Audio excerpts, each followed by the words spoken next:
Hello વિદ્યાર્થી મિત્રો, આપ સૌનું આપણે આ યુટ્યુબ ચેનલ પર હાર્દિક સ્વાગત છે. આજે હું લઈને આવી છું ધોરણ 9 વિષય વિજ્ઞાન પ્રયોગ પોથીમાં પ્રયોગ 8નું સંપૂર્ણ સોલ્યુશન. તો ચલો આપણે આગળ વધીએ. પરંતુ તે પહેલાં જો તમે આપણી આ યુટ્યુબ ચેનલને લાઇક, શેર અને સબસ્ક્રાઇબ ના કરી હોય તો જરૂરથી કરજો. હેતુ: કેરોસીન અને પાણીના મિશ્રણમાંથી ઘટકો છૂટા પાડવા. સાધનો: ભિન્નકારી ગળણી, સ્ટોપ, કોક, બીકર, સ્ટેન્ડ. પદાર્થ: કેરોસીન અને પાણી. આકૃતિ તમને અહીં દર્શાવીને આપવામાં આવી છે, જે તમે અહીંયા જોઈ શકો છો.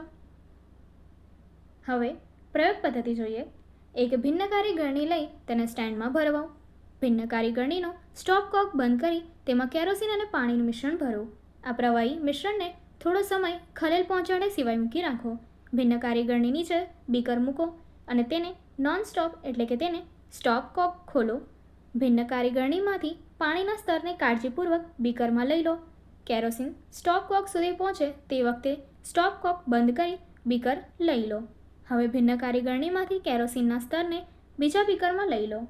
અવલોકન: કેરોસીન સ્ટોપ કોક સુધી પહોંચે ત્યારે સ્ટોપ કોક બંધ કરી દેતા પાણી અને કેરોસીન અલગ થઈ જાય છે.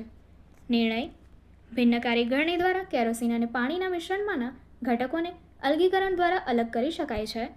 જ્ઞાન ચકાસણી જોઈએ. નીચેના વિકલ્પ પસંદ કરીને સાચો વિકલ્પ પસંદ કરીને તમારે જવાબ આપવાનો છે. પહેલું: એકબીજામાં મિશ્રણ ન થઈ શકે તેવા બે પ્રવાહીઓ કયા કયા છે? તો જવાબ આપ્યો છે ડી, પાણી અને તેલ.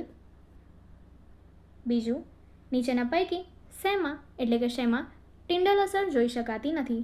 તો જવાબ રહેશે એ, મીઠાનું દ્રાવણ. ત્રીજું: સાબુનું ફીણ એ શેનું કલીલ દ્રાવણ છે? તેની માટે જવાબ છે એ, વાયુનું પ્રવાહીમાં. ત્યારબાદ ચોથું: હવા શું છે? જવાબ છે સી, મિશ્રણ. આગળ પ્રશ્ન 2: વિધાન ખરા છે કે ખોટા તે જણાવો.